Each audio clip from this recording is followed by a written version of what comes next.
Welcome YouTube, this is Acid Roots. We're going to talk about Baby Bash and his 2005 album, Super Saucy. Now this is one of his most famous releases. The thing about him is he usually manages to get a hit off of each of his albums, but the problem with it was I think that, the fans just did not translate as much. And, half the thing is because he knows how to make tracks for women, and problem with it is he doesn't really have a hit that does not have like some sort of R&B singer on the hook. So that was the main problem, but this wasn't that noticeable back in 2005. And there's a lot of songs that are smooth as butter. Really it's slick, it's sleek, and it's got that appeal to it. Now, he is, of course, not a soft rapper, but he knows how to do it. So that's the first thing to know going in. It's one of those things where not every single song on this release is aimed at just, hanging out in the club, the posturing, and all these different things that go on usually in rap. But there is room for that. So on this release, you're going to see a few collaborators that Baby Bash works extremely well with. Paul Wall, E40, Mac Dre from California. These are some folks that, I saw the chemistry was definitely there with, but he also had the same stuff with some of the R&B singers. So Akon shows up twice. You'll probably recognize the song if you know well enough, the song Baby I'm Back. It's one of the best songs on this release, but he has over 4 more songs just like that on this album, including another. Well, the second Akon song is more of a this kind of searching song, but there are R&B flavored songs. So yeah, with this album, I'm probably going to give it a rather high score. There were only 3 songs on this that I for sure didn't like, and then there were 3 songs I was on the fence about. So really, me liking at least 9 out of 15, but then possibly liking 12, that lets you know. So there were not any other singles off this project, which is kind of surprising because Baby Bash, this is his best known album.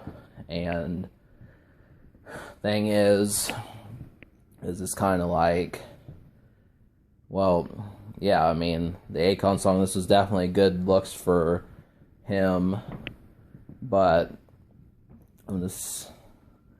so I'm going to talk about a few of some of the better songs that you need to look at before I list all the ones that you do. So Nate Dogg is on the song That's My Lady, and this probably should have been a song released to radio. That's one of my favorites on here. Hennessy with Mac Dre has a great beat, and that one is just kind of slinky. I think you'll like that one. Step in the Club is a song that is not aimed at women. This one's kind of rougher, but I like the feel of it. And Who Whipped Me kind of sounds like a radio song also.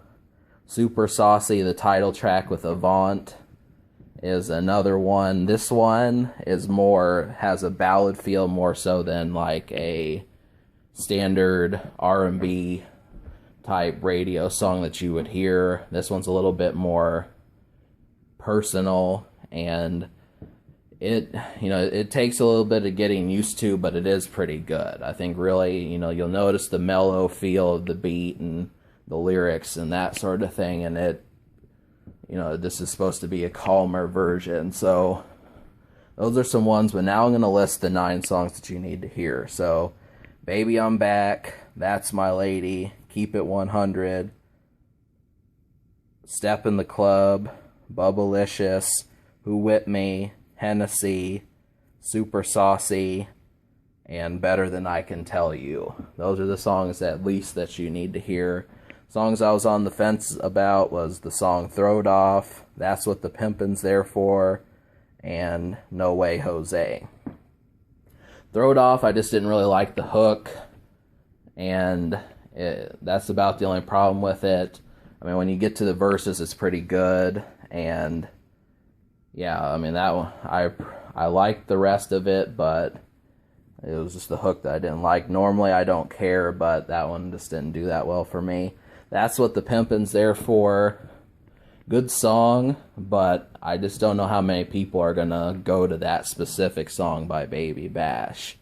So that's, there's, with most albums, there are the songs that, besides the singles that people listen to, and that just didn't feel like one. And then No Way Jose is, that one was just kind of a strange song for Akon and Baby Bash. So,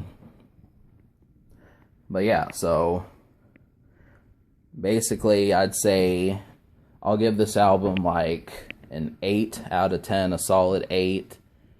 And, once again, a lot of the beats on here are good. You're going to pretty much get some good hooks no matter what. You've got Avant, Akon, Nate Dogg, and Baby Bash does a few. E40, he's got some good guests on this project, so you just have to recognize it. Now, most of these guys are not, like, front runners in rap. So that's about the only thing, but just give it a shot. It's kind of more, I don't want to say B-list, but more of like underground, folks that kind of are beneath the radar type folks. So that's kind of the reason why I picked it, is because this is slicker than a lot of stuff that's out. So, and it's probably one that maybe you forgot about, maybe some folks forgot about, maybe that sort of thing. But, alright, so 8 out of 10. Social score is going to get a 4 out of 10, which means how well it plays around your friends. Just because there's only one single and no real other promotion on the project. The future Baby Bash, I think he's dropped an album recently. And, can this record be topped? The answer is it can, but not by much. Subscribe for more fun.